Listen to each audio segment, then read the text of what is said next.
Never close your eyes anymore when I kiss your lips. All right, that should be it. We're on, you guys. Welcome to YouTube, all you people in YouTube land. The BUB'S Comics coming at you with the No Faces Comic Chat. With me, as always, we have DS Comics. Say, what's up, everybody? What's up, everybody? Ah, nice. Always count on old faithful DS. I tell you, he's a trooper. And as always, we got Roger. And I want him to say, greetings, everyone. Well, greetings, everyone. Great to be here after missing last week.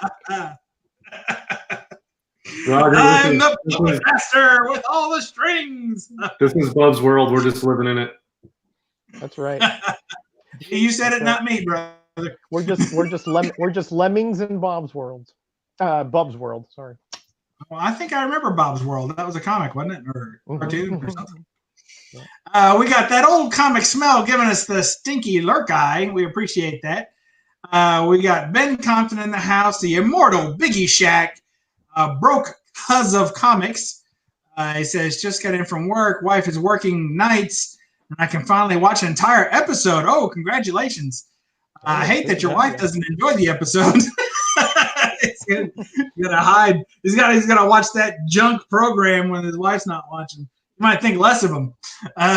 We got Metarog in the house, of course, always working the chats. Thank you, sir. We got Michael Dodd in the house. Boy, he put up a great video on the Spotlight series. Man, was it fantastic. That is one heck of a run.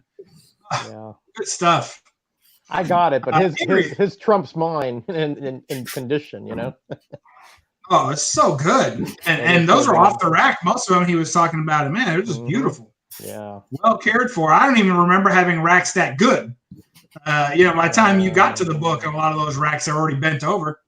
Yeah, that's a good point. At 7-Eleven, they're never that good, you know. I mean, unless you got there right when they came out. Yeah. Yeah, and I had to buy it from an actual newsstand, and they were always bent up to heck. Rolled sometimes. They'd be in rubber bands, it'd be a roll of them with a rubber band or a string. And, yeah. And I paid 2 pence. 2 pence. Just a grub of mustard, a bit of roll. That was all. We got Area 51 in the house.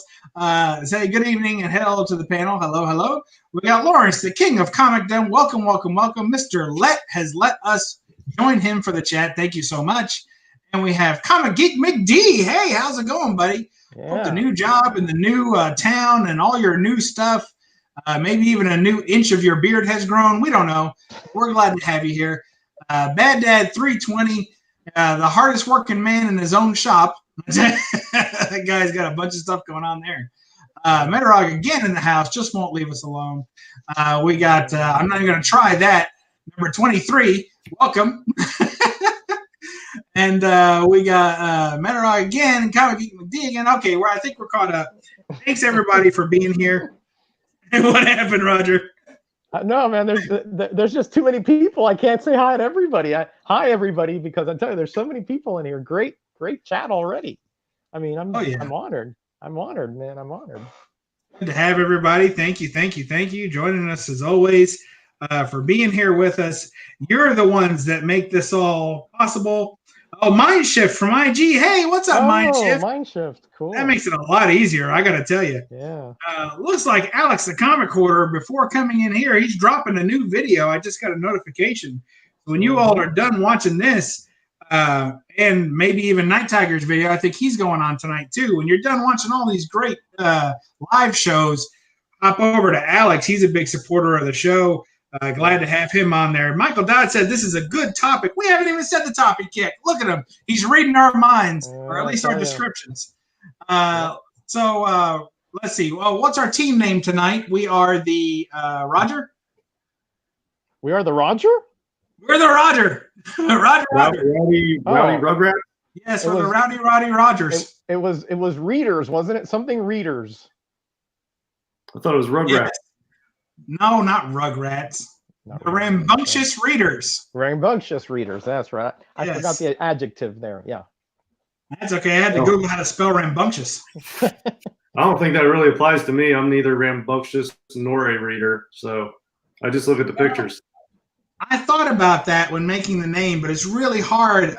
One of the things that I enjoy so much about this chat and the panel, you guys, just having you guys here on this show, is that you really are on quite polar opposites of many spectrums when it comes to this hobby. And that's it, fun and entertaining and good to have you both with all your combined knowledge, especially covering the spectrum at that point. However, it does make it a little difficult to come up with a team name that captures your both collecting styles. So I do the best I can. Let's see. This is my old yes, Michael Dodd, Cheapskate. Okay, so Rambunctious Rugrats broke because the comics wants to say, but hopefully we're not that young. I know DS is a little bit young, but I'm quite a bit past the Rugrat now. Quite a bit past it, I'm afraid. You know, when I shave my beard off, which is usually once every 2 months, I tell everybody I'm 32 again, and everybody believes it. So, wow, that would make me the youngest one in this chat. It would, by some margin, in fact. By a margin, yes, by quite a generation, at least for me. But I tell you, I'm surprised you shaved. It's No Shave November. What are you doing? No. Oh, is that a thing for real? Yeah, that's a thing. Well, I just use clippers, so technically I'm not shaving ever. So fair enough. I think I usually do. I still do some trimming, and I still shave my neck. I can't abide by a neck beard. No offense to anyone out there, because I've been to the conventions. I know neck beards and comics go hand in hand. Oh, there are quite a few. Yeah. Oh, we don't want to waste money on razors. Oh, here we go again. Of course, here we go. DS with the man. I tell you that DS has got all the angles covered when it comes. I'll tell you, I spend $0 a month on shaving stuff. I bought a pair of clippers, and that's it. No shaving cream, no razors. It's great. I mean, I don't want to get too personal. We can ask them about deodorant and antiperspirant and other products of that nature. But yeah, but well, we won't get there. There's no smell-o-vision here anyway. 3-packs that are on sale. I go for what's on sale, and you save $1 here, you save 50 cents there, you save 75 cents here. It adds up. By the end of the year, you got $30 extra. Yeah, you put out a video today. I think about you put out a video today, right, about how to get your grail. I didn't see it, but I'm assuming it has something to do about saving. I'm not an expert, but just some tips that have helped me get bigger books that are, we want books that are above what we can afford. So how do you make that leap? And I just did a video with some just outline of some basic rules that I followed over the last several years that have helped me. But, there's people out there doing it way better than me. But, there's some people, I see people all the time. There's a difference between people who go get their grails and then people who just dream about their grails. And the only difference is the system. It's not a matter of money. It's not a matter of passion. It's just a matter of having a system. Because we all pretty much are in the same boat. I mean, there's some people that are uber rich and they don't have to worry about it. But for the most part, we're all in the same boat. We have, bills, and we get a paycheck that covers our living expenses. There's not much left over. We have a little bit to go out and eat and whatever. But how do you transcend that to be able to pick up major grails for you? And the only difference between the people that do it and the people who haven't yet been able to do it is just having a system in place and, working out over time and being disciplined and tweaking your system and working your way up. And that's what I've done. And I feel like I'm at a point where I'm comfortable giving advice on this because I have enough big grails to sort of back it up. But I don't have so many big grails that I would claim to be an expert. But I've got enough that if somebody questioned me, you don't know what you're talking about, I clearly can show that I know what I'm talking about, but take what I'm saying with a grain of salt and tweak it and make it work for you. So that was the point of today's video. So everybody watch that video once you get off this chat or later today, because if you want a grail, DS is giving you a formula. Okay, so don't say Yes. don't say nobody told you how to do it, because DS did. Or and there's better formulas, but my formula will yield grails. There you go. May not be the best formula, but it works. Right. There should be a mad rush of views on that video after this chat. Okay, that's all I'm saying. There should be. We'll see. I agree. Well, I appreciate the support, guys. What we're going to talk about tonight is very much in the same vein.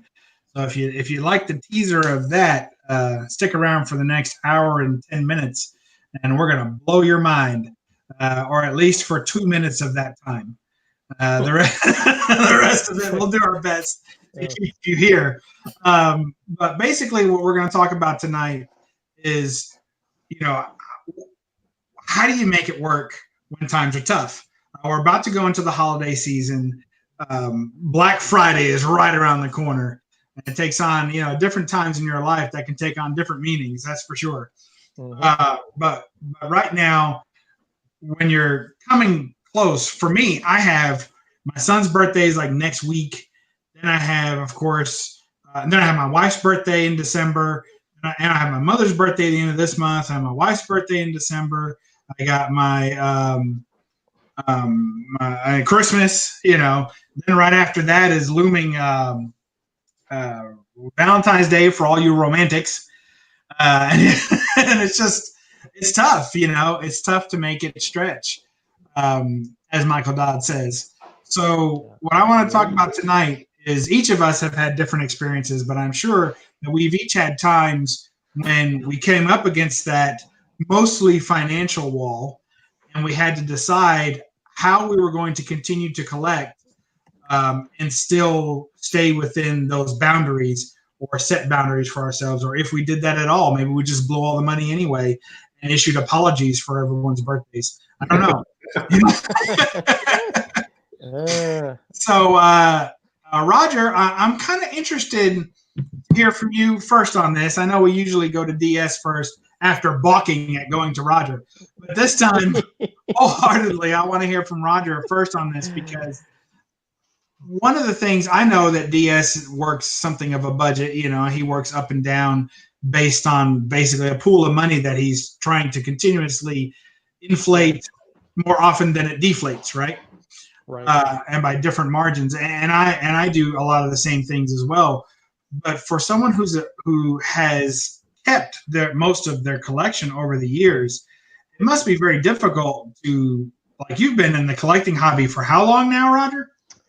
About 43 years, give or take. And would you say that that's generally continuous?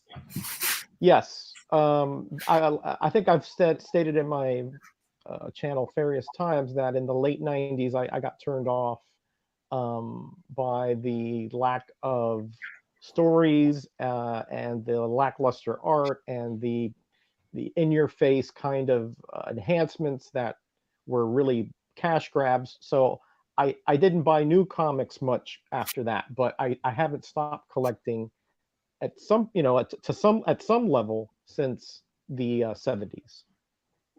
Okay. Well, that's quite a long time. That's a lot of comics, of course. Right. So how have you been able to maintain that? If you have any anecdotes or just generalizations on how you've come through when times weren't as tough, or even on a yearly basis when the holiday seasons roll around, how do you manage that? Right. The holidays, I understand, can be very commercialized, and there's a lot of pressure for you to get presents or gift cards or whatever. Sometimes it's also time consuming in that, there are parties, there are traveling, there are people that come out of town or you go out of town. So your usual routine could be interrupted depending on the level of and how much family you have, the distance, etc.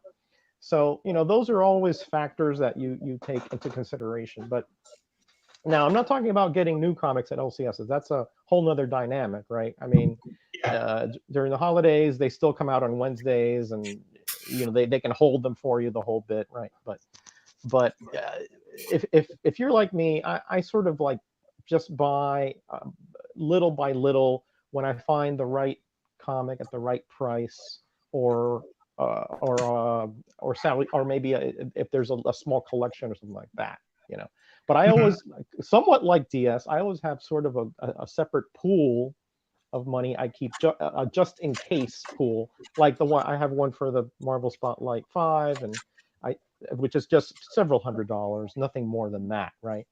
And that's sort of the revolving fund that I keep. It's a DS, but at a much lower level. You know, I keep it at a much lower level because you know, I think I've said this before. I really don't buy expensive comics. That's just not the way that I function. I know that, like you said, DS and we work on very different parameters, right?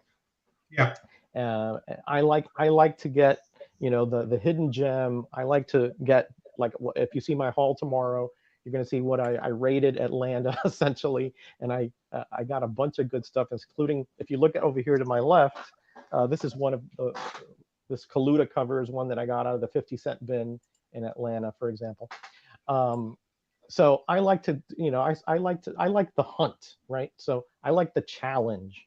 I don't like eBaying because I always have bad experience. Not always, but usually have bad experience. So what I do is throughout the year, I make sure that at the end of the year, I have a balance, which I know that in case, because people, I think we've talked about this before, people need money during the holidays. So sometimes they will sell their collections or parts of their collections for less than you might get if it was in the summer, for example.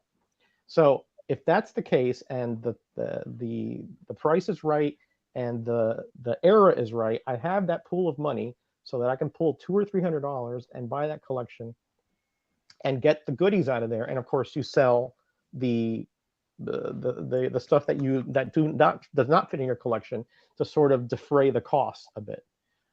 So I guess my advice would be to have a pool of money that you don't touch during the year and you keep there for these types, you know, the November, December being the 2 months we're talking about, I'm assuming.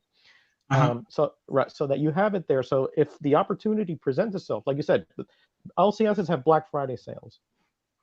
If you have, you know, Second and Charles or Half Price Books, they have sales. People will sell collections on Craigslist and on Facebook, etc. Have that pool of money so that if somebody does need money for their family and they have to sell their comics, okay, it's tragic for them, but you know, somebody's going to buy it. Why not a collector? Why not somebody who's going to love them and somebody who's going to appreciate them? So that's my logic, and I've actually bought several collections toward the end of the year, and because of that, having that pool of money ready to go. And again, I can access it at a moment's notice, cash. Wow.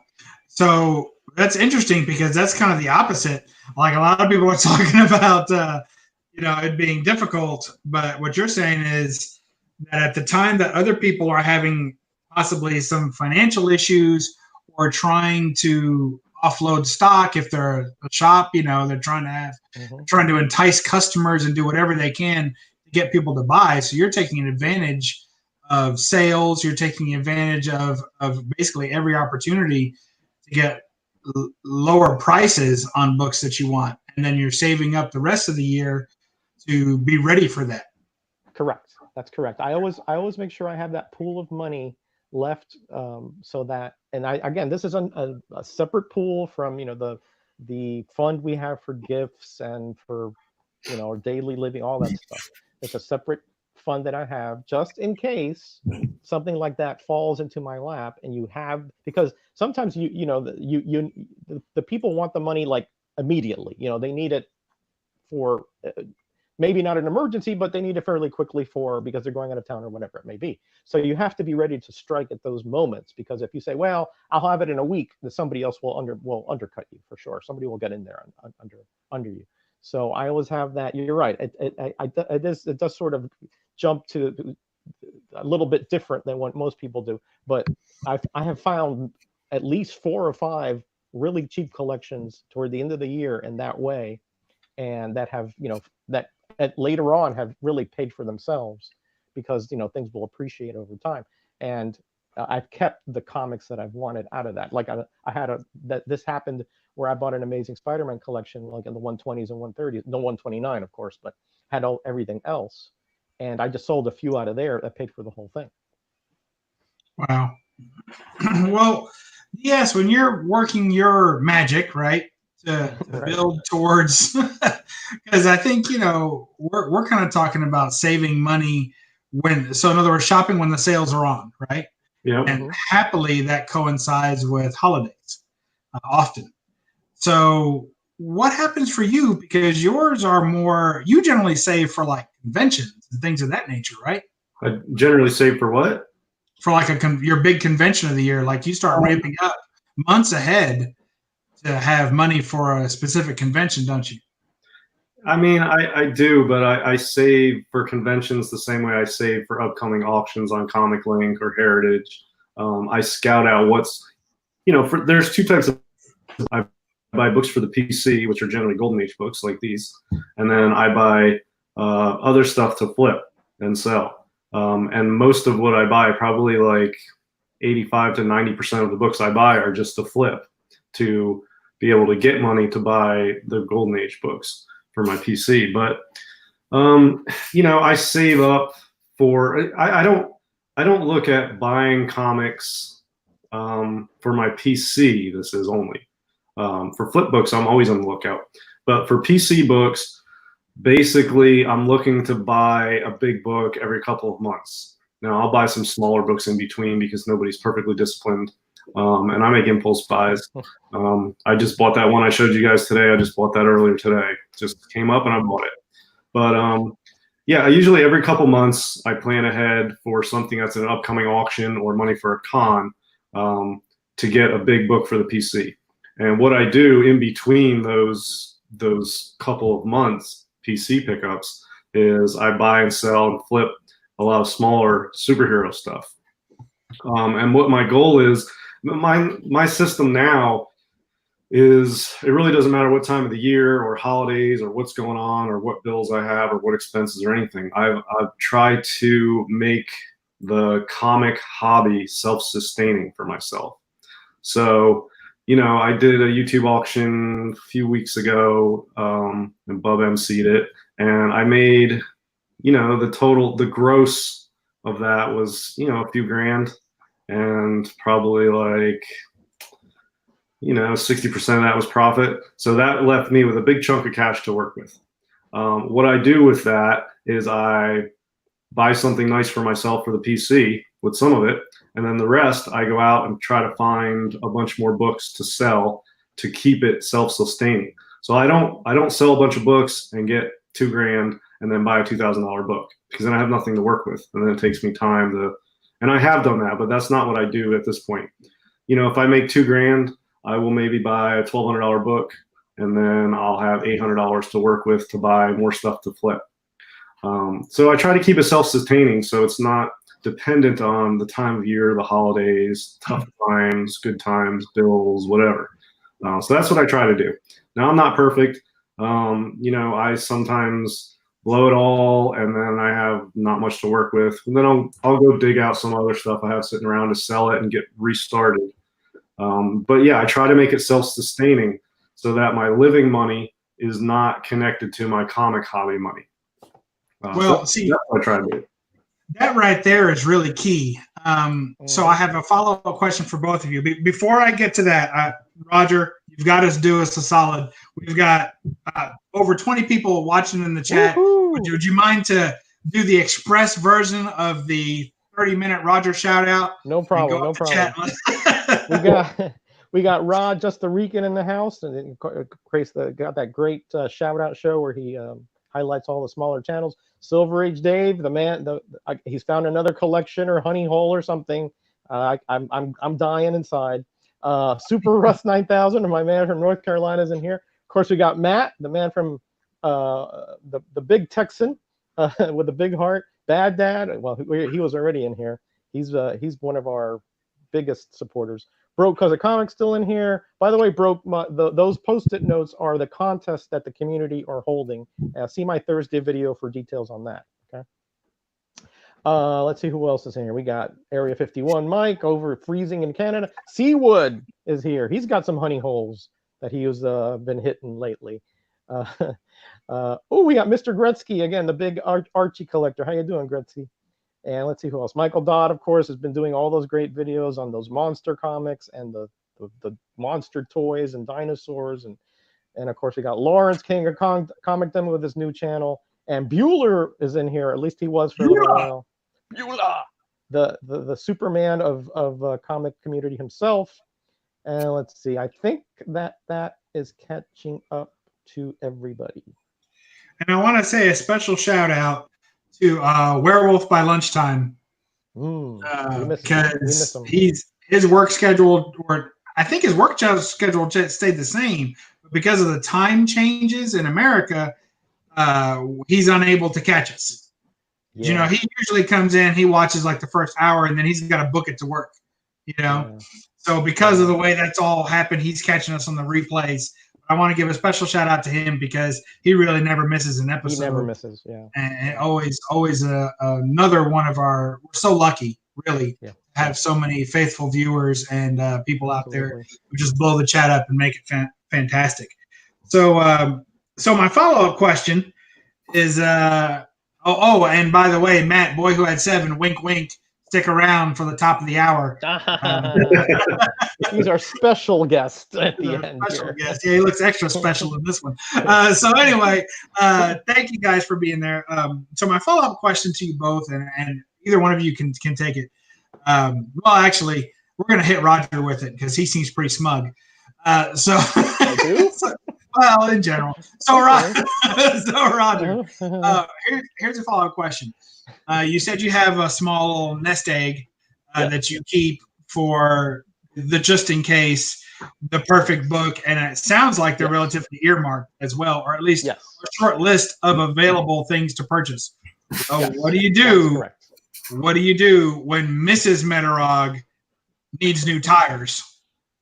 And the money's got to come from somewhere, and you know where the money is, and she knows where the money is. Not to get into what happens between the two of you, but what happens to you when something pulls at your budget that's bigger than your regular budget, and yet you know that you have that fund available? What do you do? Well, you see, I have multiple funds, Bub. You see, that's the thing.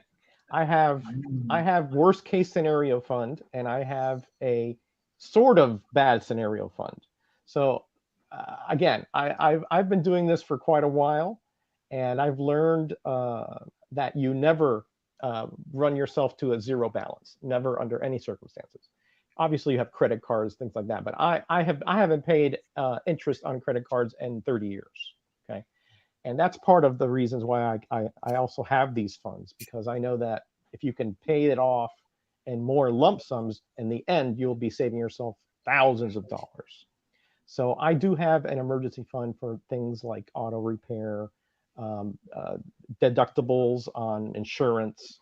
I think I have most everything covered. So I don't have to worry about that as much because, again, I already have funds that we put in every month. We put in a certain dollar amount to keep it, up because, inflation, et cetera. So that is how I take care of those issues. So that fund I'm telling you about has never, in the years that I've had, has never been touched other than for comics. Nice.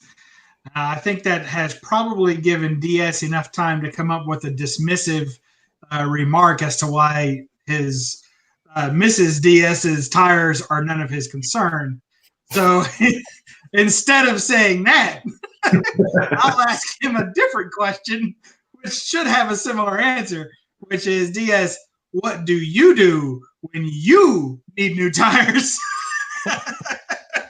Because I know poor Mrs. DS is probably walking or hitching, knowing you, Mr. Salty. But what do you do when you need walking or hitching? This will probably surprise you then, Bub, because we just bought a brand new car for her, and I'm still driving the same car with 130,000 miles on it. We bought a new car and gave it, and it's hers. So she's got a nice ride now, and I'm driving the beater. So that's how that works. But you got to keep her happy, and that car definitely keeps her happy. And I slum it. I don't need a great car or anything. I just got a Mazda, a lot of miles on it, but it runs good. So I'm good. So she got the new car. But yeah, I mean, me and her both are very, very conservative with our money. We don't spend a lot. We don't buy a lot of stuff. So we get by pretty easily generally, and we usually have, something comes up like, I need new tires or something. We usually have money for it, small expenses like that. But what I do is every couple of months or every month or so, I take a chunk out of my comic budget and put it into our living funds. And it just depends on how much I make from the comics or how much I have or whatever. But, if I do really well, I'll put like $500. I'll transfer $500 over to us. And then we don't blow it on anything. It just sits there, and then we have it when we need it. Sometimes $200 and sometimes $700. But I always take, at this point, some of what I make off the books, and I put it into our like living account. So that's how that works. We're both very, very conservative and frugal with how we spend, and we don't do a lot of expensive stuff. We kind of live pretty simply, really. And that's just out of choice. We're both sort of minimalists, and we don't celebrate many holidays either, so we don't buy each other a lot of gifts. So we don't spend a lot of money. So yeah, I mean, I'll tell you though, once I start chipping in some comic money into the general living fund, that makes it so much easier to do whatever I want with comics without catching any static at all. Because, when you're buying $100 book, they don't care. $500 book, it's like, well, do you really need that? We have to do, then there's a discussion. If you're buying $1,000 book, there's more of a discussion, and anything over that, you're almost dreading telling her how much you spent on a freaking comic book. You know what I mean? So, but if some of it's getting kicked back, it definitely makes those discussions much easier. But yeah, she knows that the comics I buy come from the comics I sell, and it's like a self-sustaining system. But it's tough for your significant other to wrap their head around the fact that you're spending this much on a comic book sometimes. So yeah, I mean, that's basically how I work it at this point. But I actually do need new tires right now, so I'm gonna sell a couple books. Well, we got this morning. My wife had a flat tire, so most of the questions in the chat that I come up with are for me. I don't know what to do here. Well, I think another part that's important is that you both have basically had the same answer, and that's that you have a separate another budget for the just in case, right? Yeah. So what I do in general is that I have a budget that kind of goes to I used to have like separate savings accounts and stuff, but I got so tired of juggling those because you take one money, you put it out of one to pay something, then you put it out of another, move it to another. So I got tired of scooting them all over the place. So I just have one basic savings account, right, for me, and that we take care of our bills and even our emergencies kind of out of our regular checking accounts or out of our regular budget, right? Mm-hmm. So like you guys, we have enough padding in there for an emergency, but for most emergencies. But when holidays come up, to me, that's like outside of the budget. And so what I try and do is I try and kind of spread the comic love, kind of like DS. You were saying that every now and then you'll siphon some out and you'll put it towards the general fund or the other fund, right? So a lot of times what I'll do is I will, if I'm going to buy my wife a present, I'll use comic money to do that, or the comic savings account, if I'm going to buy my son something, I'll use that. If we're going to go to like an expensive dinner, that's what I'll use. So I kind of commingle my mad money and my expendable cash and my comic money together. And I try to at least every week or two purposefully spend money out of that's not on a comic, mm-hmm. just to keep myself honest as far as my priorities, So, but even in doing that, it gets tough. Sometimes I find that the best way to keep that fund growing instead of shrinking is to adjust my desire a little bit. So like this book here is not it's not a perfect copy of. It's a Hulk 162, the first appearance of Wendigo, and it's not a perfect copy. I'm pretty sure it has rusted staples, if I recall, and maybe a centerfold attached on the bottom staple. But you can't see it because it has kind of a spine roll to the back. So that works in my favor. But when I was hunting this book, I wanted a kind of a high grade copy of it because I don't know if you see it real clear, but there's so much going on. It's a very busy cover, So anytime there were breaks in the cover or color breaking creases or anything like that, I could see the effect on the book and I didn't like it. So this was a book that I kind of wanted high grade when I was hunting it. But at that time, we were taking a trip. And I knew that I couldn't spend the money on this in good conscience that I wanted to spend, even though it was money that came from flipping books and stuff.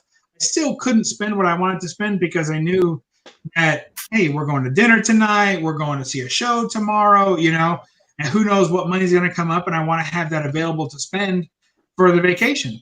So I downgraded what I wanted out of that book and just said, look, I want a well-presenting cover. So that meant rusted staples, detached centerfold. It changed what I needed out of that book. And I was able to get the book.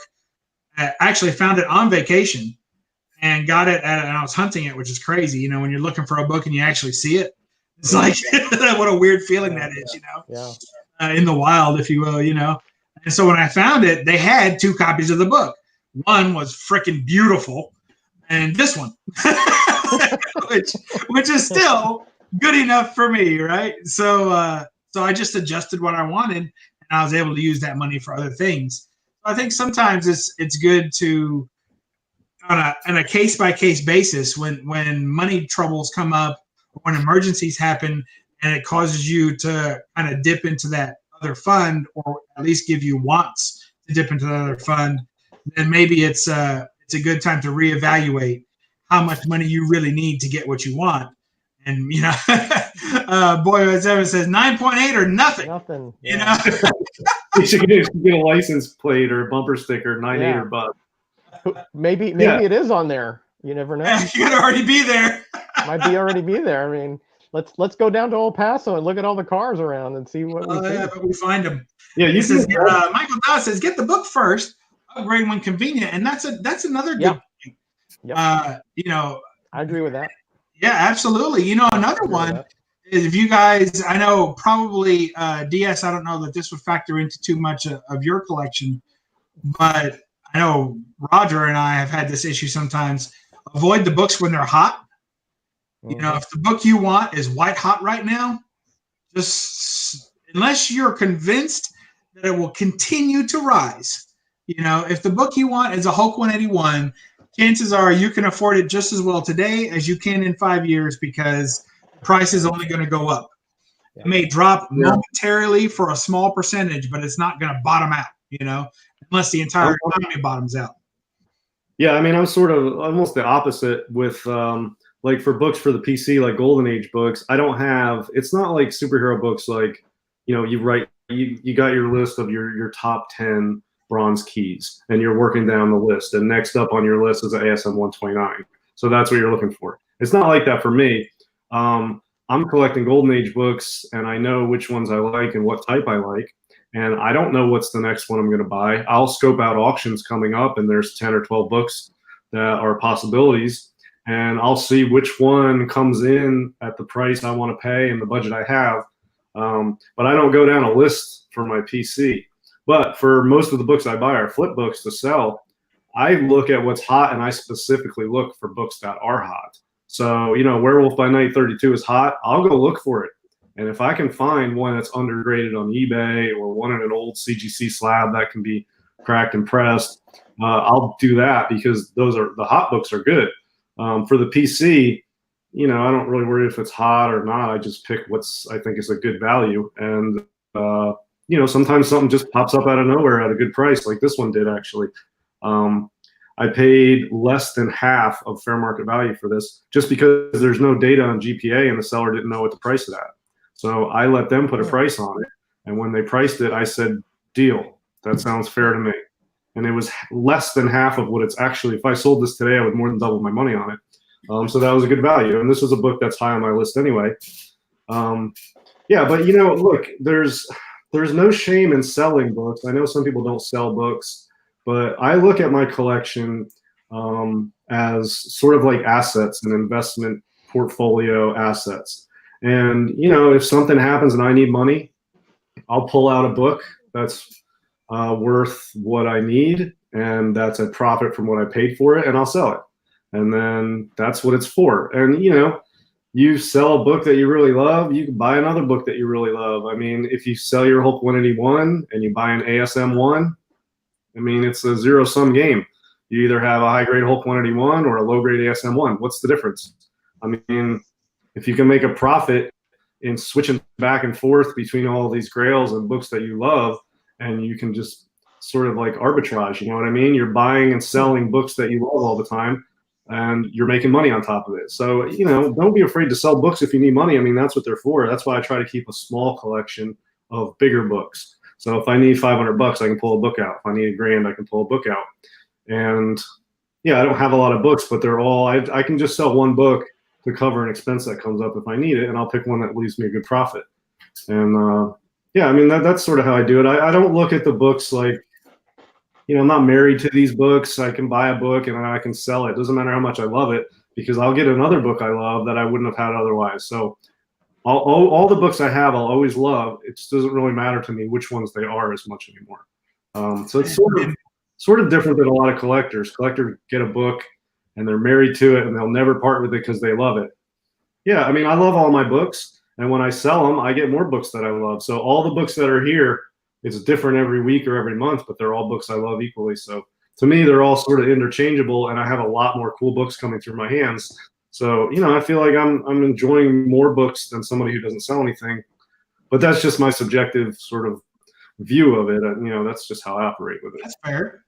Yeah, that's totally fair. I think we that all makes get sense. that. And for anyone who had trouble following any part of that, an albatross is a pelican-type seafaring bird. Well, if anybody wants the real definition of arbitrage, a good example of arbitrage is skimming a profit off the top of something by just quickly moving it from one place to another, where the values in those different places are different. A classic example is currency exchanges. Sometimes there's differences in different currencies around the world, and you can buy Deutschmarks and then sell them at, exchange them and sell them under a different currency. And there's a slight gap in the values when you go from place to place very quickly. You can buy in North America and sell in Asia in the same couple hours and make a very small percentage profit by just basically moving the asset from one place to another in the market. And it's worth slightly more in the other place. And you just skim that little percent off the top. That's called arbitrage.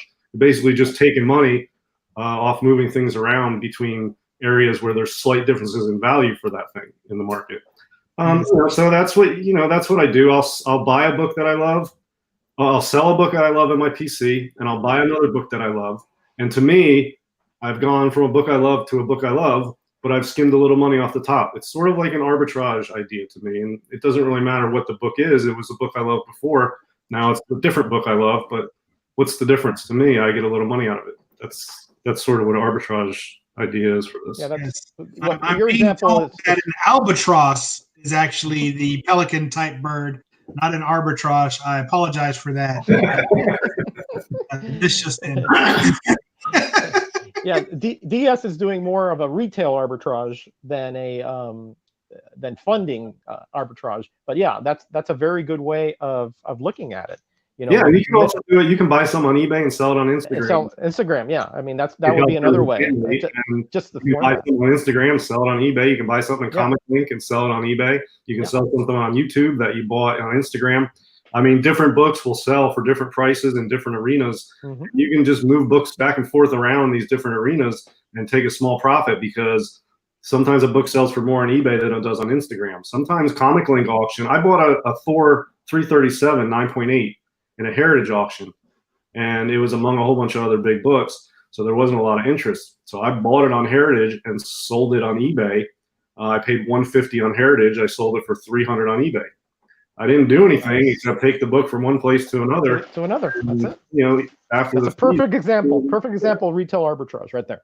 Yeah, exactly. So I mean, you can just move books around and make money. If you do enough of it, you can make a a good little chunk. Yeah, I've done that before in the past. Yeah, absolutely. It's the same thing to me when you bring all those books that you pick up and kind of drag them to cons. You know, sometimes it's just where they're being sold at and what that means to you. You know, if money in hand, if you can take all those books and sell them today, you know, and get cash in hand and be ready for a purchase today that will satisfy you greater than the combination of those books did, then that's already a win. And you can take less when that's the case. So it can go kind of the opposite way, you know, because if you go through eBay and what all the other selling methods, really, there's usually shipping involved. So it's at least some time that you're selling back, and you let that time go, and you save time, and then you get the money. So yeah, another thing some people do, and I don't do this, but I see people do it. I don't have a huge problem with it to an extent, but me personally, there's a naked risk to it that I don't like, and that's short selling. You can sell something before you own it, and after selling it, take those proceeds and buy the thing, and then transfer the thing to the person who bought it. So if you go around a con and you know you have somebody that's looking for, I don't know, let's say a Werewolf by Night 32 in like a mid-grade, you can take a picture of it at the con and be like, hey, do you want this? And they'll be like, yeah, how much? Well, if the dealer's selling it for $600, you can tell them $650. They will transfer you the $650, and then you can buy it off the dealer for $600, and you pocket the $50. The risk with that, though, is if it goes before you consummate the deal on your end for the book, you've now sold something you don't own that's now gone. So there's a risk to it. But if you're at a comic shop and you can get a quick response from somebody, you can take a picture of the book and be like, hey, I know you're looking for this. They've got it here, $150. And they'll be like, yeah, I'll take it. And then the comic shop only wants $120. You made $30 on short selling that book. At con, it's a little tougher if you're not getting a quick response, because you take a picture of the book, work out the sale, go back to the booth, and somebody else bought it. You're screwed, and it doesn't look good. You lose reputation. That's the problem with that. Yeah, short selling is great in the stock market, but it doesn't work as you can do it with comics, and some people do it. It's not something I would do, but you know that it's something to think about. If you go to a lot of cons or a lot of shops and you network with a lot of people and you know what they're looking for, you can short sell books and make a profit that way too. Well, I think another good way to do that would be 100% upfront with it. Now, if you let everyone know, hey, this is what I'm doing. I go to conventions, and this has to be the fastest claim ever. Take a picture of it. Here's the price. Claim it in the next, the first person to claim it and pay right away gets the book.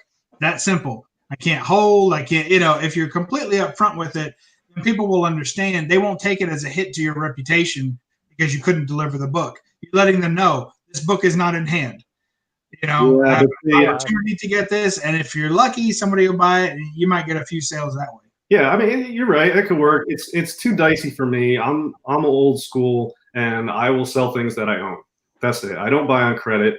I don't sell things I don't own, and that's it. But there's a lot of creative ways you can make money on books, and if you work your way up to bigger books, like $300 books, if you're at a $300 level, if you can just make 10% on those books, every time you do it, it's $30.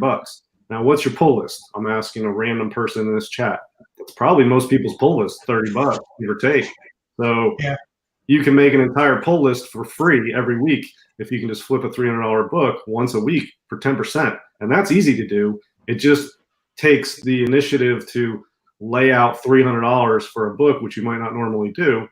And there's a risk. I mean, you got to lay out money to make money, and there's a risk to it. But if you can make, and the bigger books you're dealing with, the less of a margin you have to make. If you're buying $5,000 books and you're making 5%, that's still $250 every time you sell a book. Now, those are big books, but you don't need a big margin on big books. But if you're flipping small books, like dollar books, you can triple your money on them. But you got to sell a lot of $1 books for $3 to make, a working amount of capital. So, it's get creative, take some risks. The only thing you have to lose is money, And that's, really though, that's the easiest resource to recover. You can't recover your time. There's a lot of things you can't recover as easily as money. Money is the easiest resource to recover, and it's a learning experience. No education is free. You got to pay for an education. So if you take risks and do this, you learn from it. If you're losing a little money in the beginning, you're paying for your education, just like you pay for college, just like you pay for classes. You have to pay for an education. That's the same sort of thing. So they're not mistakes. It's an education. Yeah, I think that's fair. But it is, even though money is the easiest thing to recover, it can also take time to recover that. And in that time, you can have lost opportunity. Sometimes when I run a pretty tight budget on my comics. So there are many times where it's gone, like the money's gone, it's gone, and it's gone. So it takes a while to build back up. Yeah. But what's the lost opportunity? Lost opportunities because now that the money is gone, someone recently sent me a Instagram post of a book that I want for sale that is listed approximately $50 under my marked price that I wanted to pay for it. So the lost opportunity is that because I spent a bunch of money on books last week, I have no money left, and I lost the opportunity to buy that book at the price lower than I wanted to. So yeah, it's sort of a lost opportunity, but the only way to not lose an opportunity is to just have enough money to buy everything all the time. You got to pick and choose. You bought stuff last week instead of this book that I sent you a post of. You could have lost the opportunity on last week's books and bought the book that I sent you a link to. Either way, you got to pick and choose, and you can't.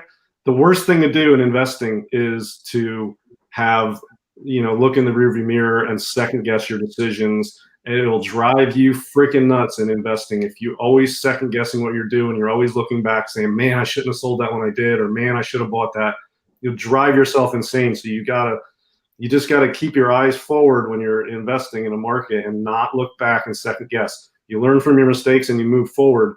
And you don't look back and say, oh man, I should have held that because the price went up, or man, I sold that too early. And, if you do that, you drive yourself crazy. You just got to, go with your present situation, take advantage of opportunities and commit to them and be confident that you're making the best decisions you know how to, and see how it shakes out. You're never going to hit everything 100%. You're never going to get, sometimes I'll buy a book for most of my budget, and then the very next day, the deal of a lifetime comes up and I don't have money for it. Well, there'll be, sometimes there's a deal of a lifetime that you do get. You're not going to get them all. So you just do what you can with what you're presented with at the time, and you keep moving forward. So, it's, you're never going to get everything. Yeah. That's true. Matt's saying you make it sound easy. Dia, I don't know. That could be just DS' tone of voice. Well, I think he knows it's not easy. It's simple, but not easy. Right. That's more accurate. Yes, it's simple but not easy. Yes, I agree. I would definitely agree with that, because I do think that it is a simple formula. Buy what you can afford when you can afford it, and definitely don't. One good thing that you've taught me, amongst all the bad things you've taught me, one good thing that's come from mine and DS is going on 2 years knowing each other here, is that they never look back on a sale as a bad decision. Which was really hard for me for a while, because I was selling a lot of books to build up a comic fund, and then later realized, hey, didn't I have that book, or wasn't that a book I was interested in or had at one time? And then come to realize that I did have the book and I sold the book, And now to get the book back again, because I was picking up big lots and big collections, and I was culling out the few books that I wanted, which were always very small, like just a couple of books. And I would sell 20 books and keep like 3, And now looking back, a lot of the books that I sold, I should have kept. But if I had, I wouldn't have had any money to buy all the other books that I have now. So yeah, of course, if you look back, this is the time machine issue. If you have a time machine, then you can make regrets all the time and you go back and you fix them. But that's not how the real world works. So, you just do what's best for you and the situation you're in. And, you commit to it, you learn the best you can from it, and you try to make the best decision based on, the circumstances, and you go forward with it. And yeah, looking back in time, it's not you today that's evaluating a decision you made last year. It was you last year. And when you last year were there, you were faced with a situation where that was the best thing to do, and you did it. It's not the best thing for you to do now, but the you now doesn't have that opportunity. That was the you last year that had those opportunities. So if you start second guessing it based on a different point in time, it'll drive you crazy. I'm telling you, drive you insane. It's tough to do, but you just gotta try to look at things as learning experiences and not regret it. And people regret selling books. Oh, I shouldn't have sold that. If you're not willing to go back out and pick up a book that you sold, then it wasn't a mistake to sell it. Because if it was that important to you and you really regretted it, you would go back out and re-pick it up. And 99% of these books that people say they regret selling, they don't go back out and pick up, which means it's not a true regret. It's if you really regretted it, you would pick it back up. And if you're not, then that should tell you that it's not a huge problem that you sold it. Let me speak to that for just a minute, because and maybe this is more unique of an experience that I've had.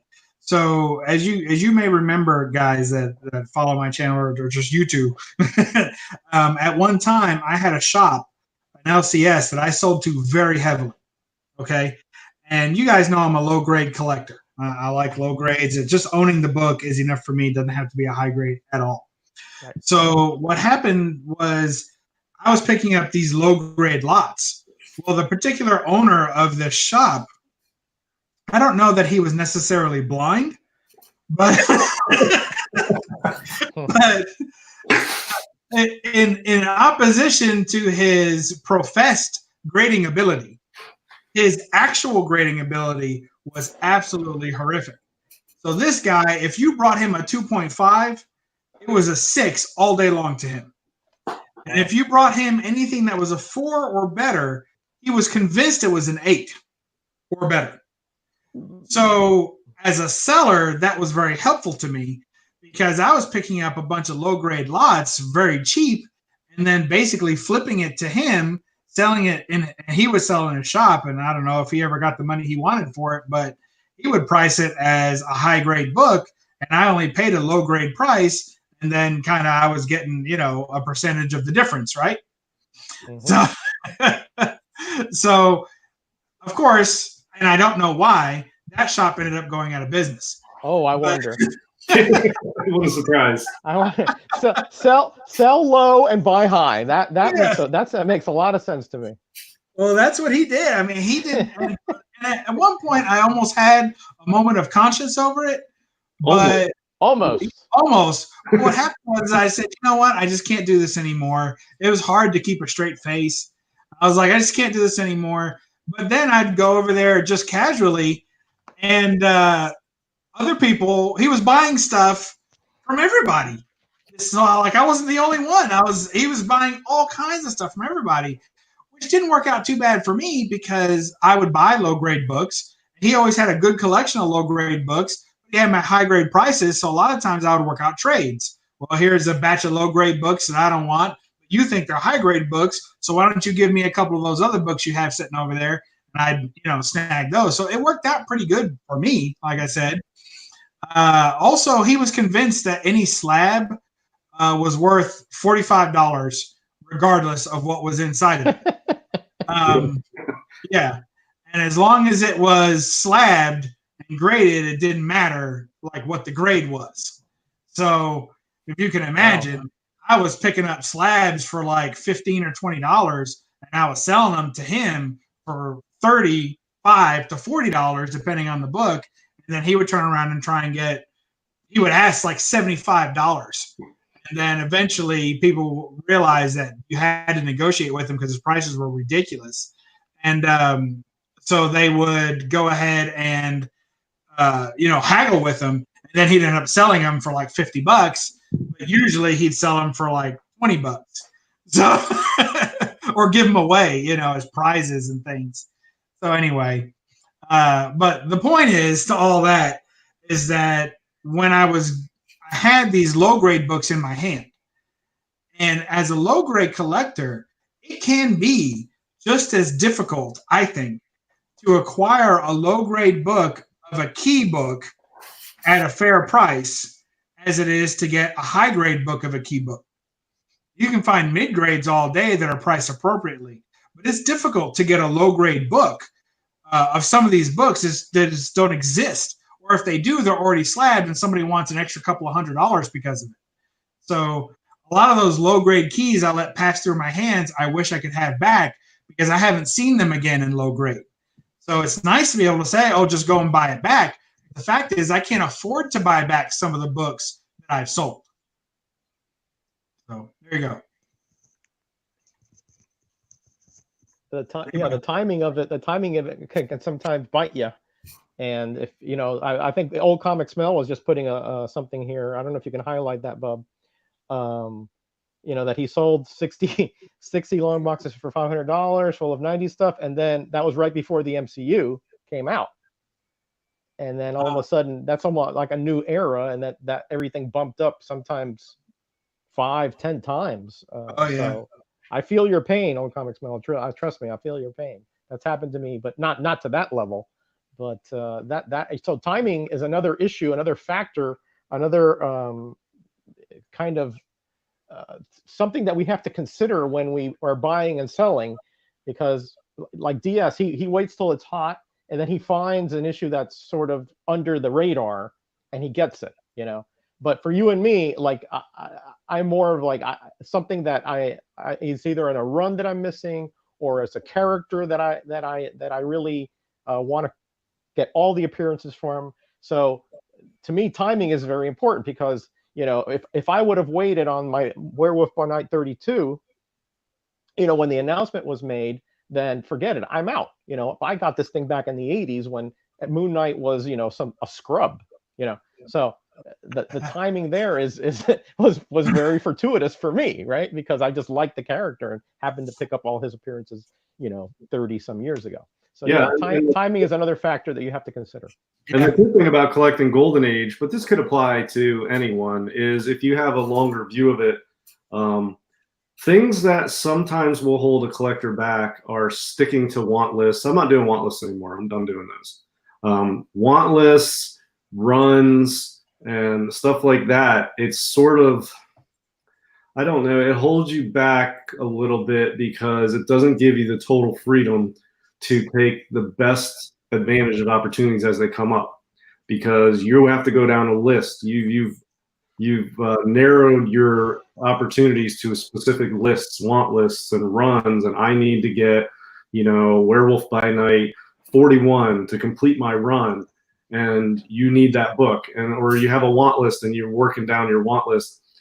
You know, I have a sort of list of books that I want at some point, but I extend my view out further, you know, into a few years down the road, and then I take advantage of opportunities as they come up. But I don't need to get it this year. I don't need to fill out this run right away. I don't, you know what I mean? It's just whatever. And all of the books I have are on my want list, but I don't know which ones I'm going to get next. I don't have specific ones I'm targeting. I don't know what's going to come up for sale. So what I'll do is I'll just grind away day by day, flipping books, putting a budget together, making money, and you know, enjoying comics generally is what I'm doing every day, enjoying comics. And then I never know when that opportunity, it's like when it's going to come up. It's like the excitement of digging through long boxes at a con or a shop. You never know what's around the corner on that next book you're flipping. There's an excitement because you never know. The next book could be a huge key. The next book could be a huge key. The next book. It's that excitement. It's the same idea, but instead of spaced out into 5 minutes on a long box, it's spaced out across all of comicdom over the next few years. So I'm digging through a 3-year long box, and I never know what's the next book is going to be. You know what I mean? It's the same sort of excitement. It's just on a longer time scale, and I'm not sticking to a list. So I have freedom to kind of go wherever the opportunities lead. And it's easy as a Golden Age collector because I'm not going after characters or runs or number ones or anything like that. It's just a hodgepodge of books I know that I want at some point, and I never know what's going to come up. So that's fair. Yeah, that's fair. Yeah, and when I say want list, I have a want list, of course, but that doesn't mean that I'm blinded to other opportunities. Right. Right. And so, you know, if the opportunity is there, and there's something that maybe it's not for my collection per se, but it's a smoking deal, one that you know, there are deals that you just can't leave behind, right? And if I have the opportunity and the money, I will get it, and either, you know, somebody will want it, or I can always flip it, like you said, DS. You can always use that to fund other purchases. So I mean, I'm not blind to that, but I know exactly what you mean, and I agree 100%. You shouldn't be so focused on a list that you don't see the forest but for the trees. Yeah, I mean, the only difference, really, Bub thinks you and me are so diametrically opposed in our collecting. Not on everything. The only difference between me and Roger is I love slabs. He's not a slab guy. And I work with fewer books of huger value, and he works with many more books of a lower value. But he hunts in the wild, and I hunt online. Mm-hmm. Essentially, we're doing the same thing, just at different levels of each aspect of it. But yeah, you don't want to get too stuck in your ways and too regimented on a list of what you're looking for. You take advantage of opportunities as they come. You know, I was looking at one point for a House of Secrets 92, and I wanted a specific grade, and the price was going up, and that was on my list, and I was looking for one, and I never got one. When I stopped looking for it, I've had like 3 copies now, and I'm not looking for it, but they come up. And I have the freedom now to take advantage of opportunities because my money's not tied up. I didn't just buy something on my want list, or I'm flipping books to make a bigger budget. And, you know, I'm picking up multiple copies of books that, ironically, if I was focused on that particular book, I would never be able to find a deal on it. But as soon as I stop looking for it and I'm just looking for whatever and trying to score deals, I get multiple copies of these books now. It's kind of ironic how it works. Yeah. And there are some books that do happen to find you, you know, and some that are just it's almost like they're kryptonite, right?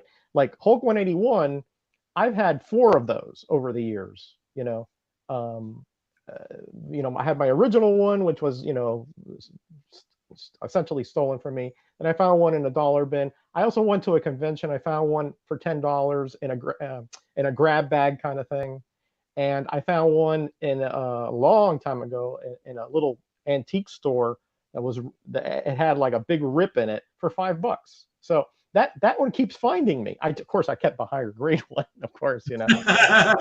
but Marvel Spotlight 5, until Bub found me that one, I hadn't even seen one for like 30 some years. So it's just the sort of the luck of how it happens, you know. And sometimes you just look into it right away, and you don't have to be patient.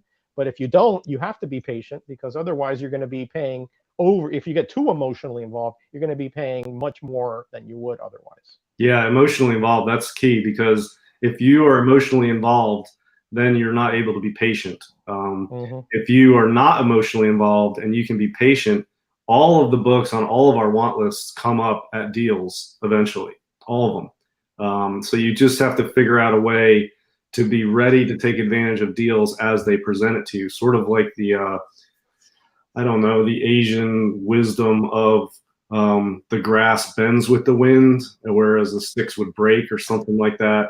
You guys know what I'm talking about. Yeah. But if you're more like the grass and bend with the wind, you have a better success rate than if you're rigid and you're fighting against it, and you go with the flow, and things will come up. I mean, I find deals on Grail level books all the time that I just sell, but I sell them to people that's their Grail, and I give them a good deal on it, which leaves me a little profit. But yeah, I mean, I find deals on books all the time, but I'm not specifically looking for anything. I'll just find what I find, and it comes up, and I'll get it. But all this stuff comes up eventually. If you're patient, you'll find whatever book you're looking for at a good deal. I agree. It's all about, taking time, also knowing your collection, and knowing that really is the difficult part, really. I mean, because to me, it's all about timing, but that's the part that we can't always control. That I can't tell you how many times I've heard someone say, well, that book will always be there, and then all of a sudden it's not. And I think that that's something that's relatively new in the speculation world, and with the movie pushing the market the way it does. I think all of a sudden, I can't think of a time when overnight books that were so readily available and dollar bins flip to $100 books. You know, I can't remember that ever happening before. Yeah, but they'll go back down too. That's the thing. People are like, "Oh, I missed out on that because I could have bought it for $1 and now it's selling for 150." All right, so wait a couple of years, it'll be back down to $1. I mean, books that don't have intrinsic value are the ones that are popping, 100 multiples of 100 or something. Like, they're gonna do I don't know. There's so many. What was I can't even think of them because they're not that important of books. They're usually just small dollar books. There's a couple Spider-Mans recently. One was a baby version of Brock or something. I don't know who it was. And that popped on eBay. And then there was the Madam Spiderweb or whatever it was from the ASM. Who was that? Madam Web. Madam Web. I don't know what that's selling for right now, but I guarantee it's back on the downturn. And if you just wait, it'll go right back down to where it was at first. That doesn't have massive intrinsic value. It just has a pop because of some weird spec. And that's all the rage these days. So if there's books you want legitimately for your PC and there's some spec thing on it and it's popped, just wait till the spec dies out and it'll go back down. Books like AF-15, AS1, ASM1, FF1, Hulk1, stuff like that. Those are steady gainers that are just going to go up over time. They're not spec books. So you got to get one. You need to work on getting one. But if you're looking at some of these books that are popping because of spec, that are not popping because of what's between the covers necessarily, just wait and be patient and get it next year. If you want a Thor 337, that was selling for like in 9.8. That was, I bought one off Heritage for 150 and sold it for 300 last year. And then this year there was some rumors and it popped all the way up to $600 for a 9.8. And I think somebody paid $750 for a 9.8 on GPA. Now it's back down to 400 range. It's going to settle back down to in the 300 range pretty soon. And there you go. If you wanted that and you had 300 and it popped, just wait and you get it for 300 next year. It's, that has intrinsic value, but it doesn't have $600 intrinsic value. It's Beta Ray Bill. It's not, you know what I mean? It's not, probably not. It's not even Green Goblin or Thanos or Doctor Doom. It's just, it's Beta Ray Bill. It's sort of a minor character. It's not like a massively intrinsic value book. Not to get too far into speculation, but my only thing that I'll say to that, because I agree with you in general, DS, but there is a point, and that's what speculators I think miss most, is that the overwhelming majority of these characters, just because they're in a movie or a TV show or something like that, are not going to be huge hits.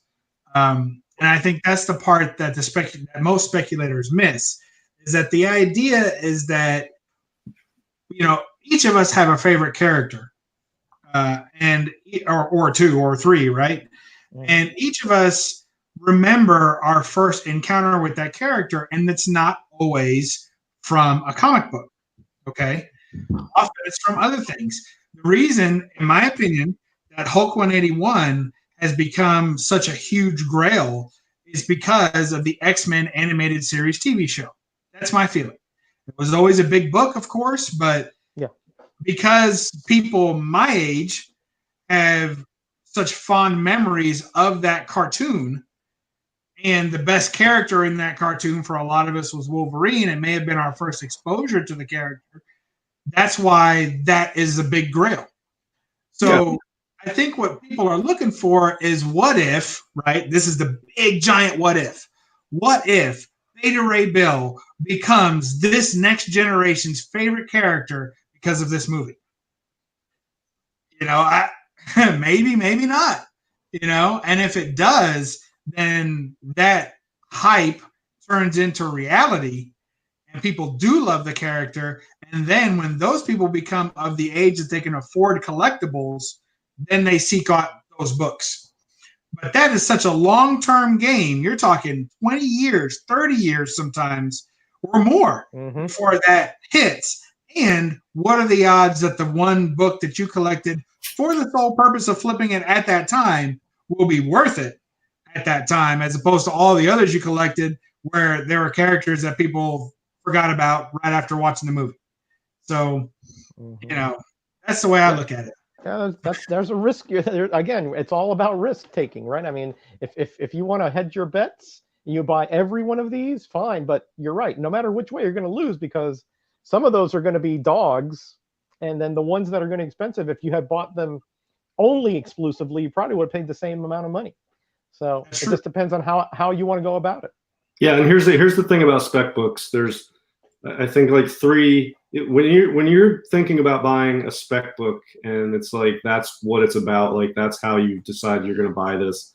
There's 3 categories. There's, do you want it for your PC because it's now a hot book and you don't want to miss out on it. You want to be in on it. You want to get it and show it out off on YouTube and, you know, say that you got it and be in on the action. There's nothing wrong with that. And that's fine, but don't expect it to hold value because you didn't buy it to hold value. You bought it to show off, hey, I'm in the action. I got the book that's hot. Look at this. And everybody likes it. And it's cool to show off something like that. And you got in on it. And there's nothing wrong with that. But don't. How much is that worth, though? Huh? How much is that worth long term that you got to show it on a YouTube video that got 75 views? I mean, who cares? I mean, that's what I'm saying. Don't buy that and expect to make money on it, but buy it through the enjoyment of getting it while it's hot. And there's an excitement to getting hot books. It's, you know, the FOMO is an excitement to it because you want to be in on the action and you want to have the hot book and it's exciting to be, you know, in the in crowd, but don't expect the whole value. Then there's people who buy specs to make money. And that you just buy, you try to get the news early, you get the books that are spec'd, you flip them, you make a profit. You're in and out quick, and you do it a lot of times. You can make money speccing. And then there's people who want the book for their PC, but didn't get it before the spec news hit. And then they rush out to get it because, oh my God, if I don't get it now, I never will. I should have got it when I did. And they're like emotionally involved in it. That category, all you need to do is not be emotionally involved and just have patience and just wait for the spec to die down and get it. There's plenty of other stuff on all of our want lists. None of us have everything that we want. So just put that as on the back burner for a while. But the first 2 categories, you know, just realize it is what it is. If you're just speccing to flip, and then people are going to give you a hard time because you're buying stuff at going out to all the shops in a 50-mile radius, buying up all the variants and throwing them on eBay at 10 a.m. Yeah, good for you. So what? You're making money. I don't care. I mean, that's what. So what? Good for you. People are going to. That sounds mighty specific, DS. That was a mighty specific scenario that you just threw out there. I'm not judging, right? I'm just observing. All right. Hey guys. With that, people are going to have a problem with people who are hustling to make money on comics because it's affecting. They are emotionally involved, and it's affecting their ability to get it at a cheap price. Now they have to pay an inflated eBay price, and they're more mad about their own emotional involvement in this than they are about what the person's doing. They're just going to a store and buying something and then selling it. I mean, so what? People do that. That's what capitalism is. It's not a big deal. But if you really want something for your PC, if you want a Thor 337 and 9.8 and you didn't have one yet, don't buy one now. Just wait till it goes back down to $300, and then you can probably find one for $250. Honestly, I found one for $150, and I wasn't even looking; it just popped up. I already had one, and I bought that because it was $150. You can find deals. Just outweight the spec if it's a PC book you want. But if you want to be in on the spec because it's exciting or you're making money, then just realize what you're doing it for and do it, and don't worry about what anybody else thinks, and just do what you want to do. That's my advice on the whole spec game. But I don't mess with spec game really. Yeah. I'm sorry I got us off into that. I know, yeah. This topic for another night and lots of and frequently. Is it time for our Matt reveal? Yes, it's 7:20. Sorry, guys. Or 8:20, whatever.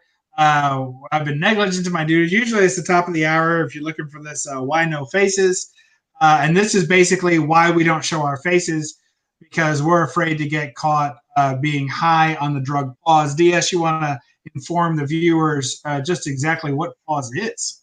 Well, pause, it affects everybody differently, and you never know how it's going to affect you. And it's like, a substance that you take, and then you don't know how it's going to affect you, and it never has good results, though. And we'll see how it affects the boy who has 7. Pause right there. Oh.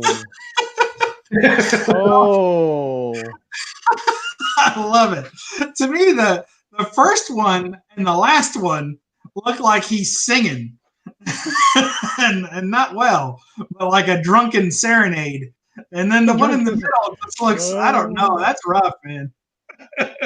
Yeah, considering he doesn't drink, that can't be it. Oh, who knows what it is? He might have just got some bad water from Kroger's or something.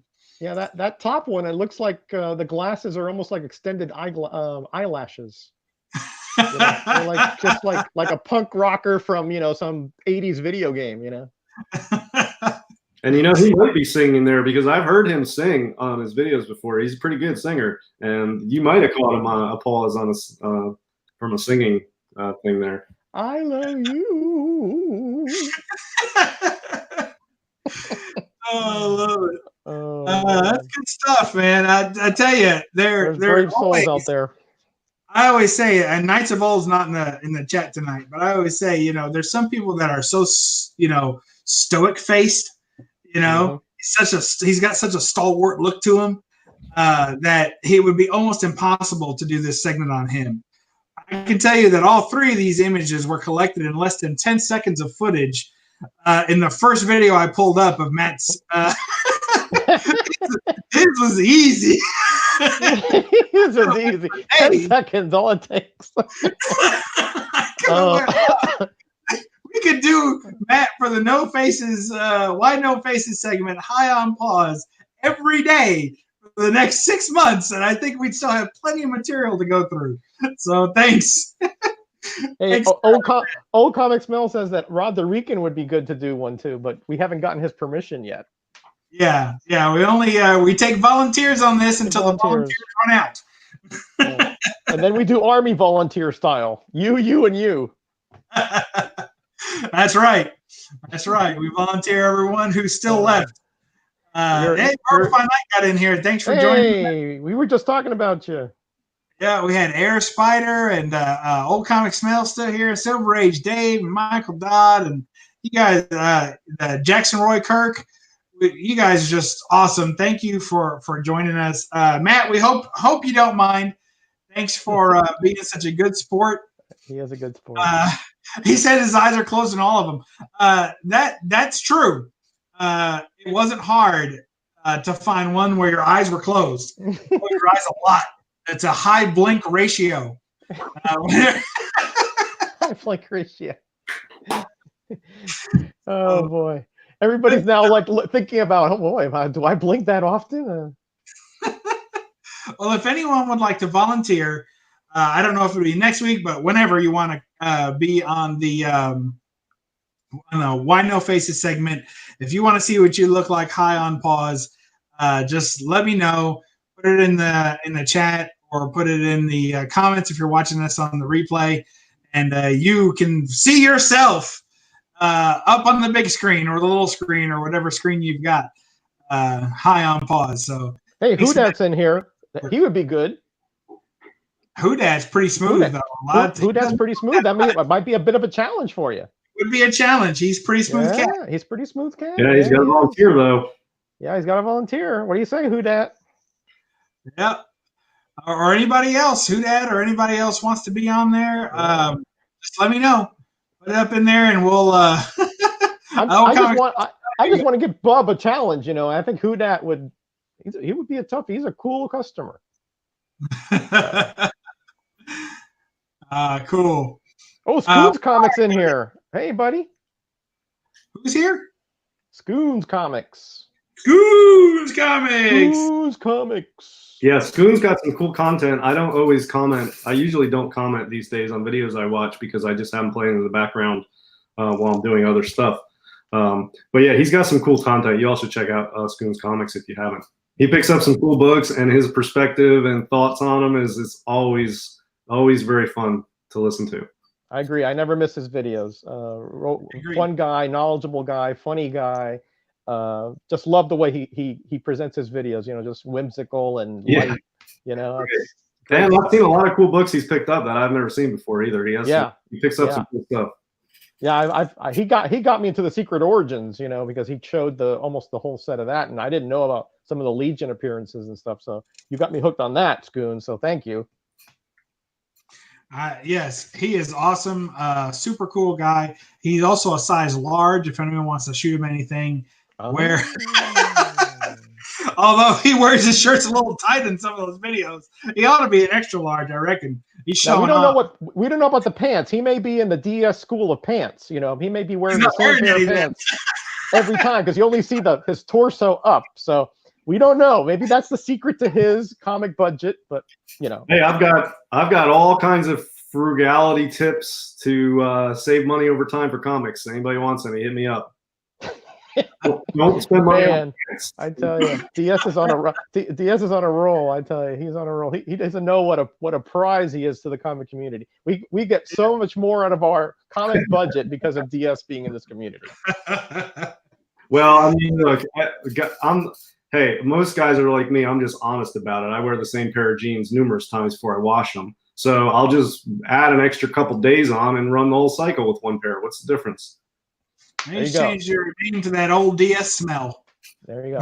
And I bet you DS doesn't have like laundry detergent. You get one of those eggs with those little balls in it that you can use for several years, right? I think he showers with his clothes on. I'll tell you, don't use the amount of detergent to fill that entire cup. Just do like a fourth of the cup.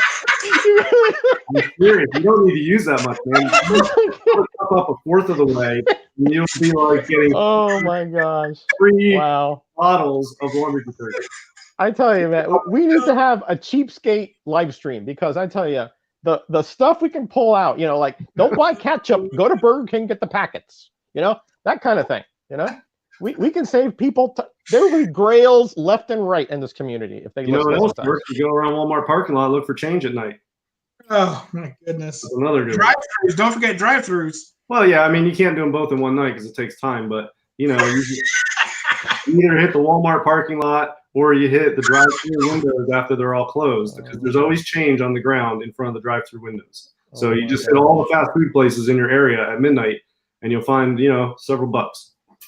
You know, you have groupies here, DS. Look at Gray Man. I'm in 3rd week on these trousers. Hell yeah, he knows what's up. So I bet you his girlfriend does not appreciate that. I'm thinking, you know, just my I'm thinking, you know. But hey, people are subbing up Scoon. Great idea. In fact, if you see somebody on here that you don't recognize, sub them up, give them a chance because they're supporting us. We want to give them a chance and support their channel back. Yeah, one of my favorite channels, and he really proves that you don't have to put up content every 4 hours to be an awesome channel. I think he usually puts up like 1 video a week, and and I always have it on the notification. So when he pops up, I get to watch it. He's one of those that I save, and I'll actually watch it at regular speed instead of double speed. Every now and then somebody ranks that, and he's one of that. So. Biggie Shack says, ouch, that's me. Let me tell you something. Biggie Shack's ride-along videos are what get me through the day. So let's not discount the good things about putting up videos every 4 hours too. So I'm just saying, you can do it any way you want. Good channel is a good channel, and good content's good content. Yeah, let me answer Bigglesworth's question. I think that's probably addressed to me. Do I break even with the money of gas? Or do I walk? You know, there's some things you can't cut corners on, and gas is one, you know. So I buy the gas that my car needs, and I drive it around. So you can't cut corners on everything, but yeah. He doesn't sound like he's happy about it. No, he has to bite the bullet at some point. You know, you got at least the air is free. You know, so when he takes off that all you want, you know, back in the package, you know. Mrs. DS probably doesn't care for that too much. That's still good. It's still sticky. We can use that again. I'll tell you what I'm not cheap on. I spend a lot of money on comic supplies and comics. But the other stuff, you know, I can get through life with 1 pair of jeans, honestly. I can, you know, there's a lot of stuff. Yeah, I don't need to use a full cup of laundry detergent when I do laundry. But, you know, there's some things you can't cut corners on, gas and comics.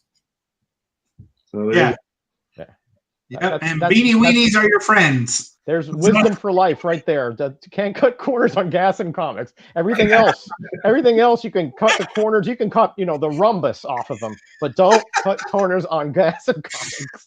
You guys, look, we're having way too much fun. It's already 7:30. Night Tiger's trying to finish one. All right. We gotta go over to Night Tiger. Go to Night Tiger. Yeah, go over to Night Tiger. See what he's doing. I want to thank everybody in the chat for coming by. It's been another fun and raucous evening. Thank you, of course, DS and Roger, for being on the show. As always, you guys are the show. You're my co-host, as much as I don't like to admit it. You're my forever guest.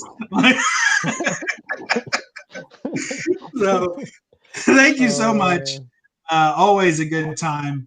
Makes Mondays worth getting through. I promise you. That's right.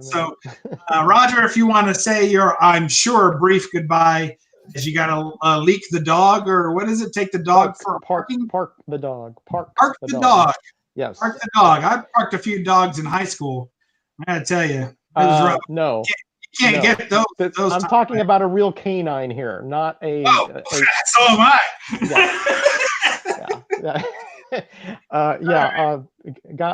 Listen, I'm going to get out of here because the things are degrading quickly. And but thank you, you guys in the chat. You're the best. That I don't care what anybody says. This is the best chat that I have ever been a part of, and I've been in a lot of them. And these guys are funny. These guys are involved, and we get a lot out of what the content that they provide for us. So thank you from the bottom of my heart. Thanks to my two co-hosts. You guys, of course. I would do this with nobody else but you two at this point, because we're almost like family at this point. So everybody be blessed and be back. Thank you, Roger. DS, go ahead and say your always brief goodbyes. Yep, everybody do your homework and always look for where you can cut a few coins here and there. It all adds up over the year. Extra comics. Yes, I agree. And thank you, DS. Thank you, Roger, and thank you, everybody in the chat. We'll tell you to catch us next week on No Faces Comic Chat. And remember to read a comic and don't apologize for the glare. We'll catch you next time. Good night.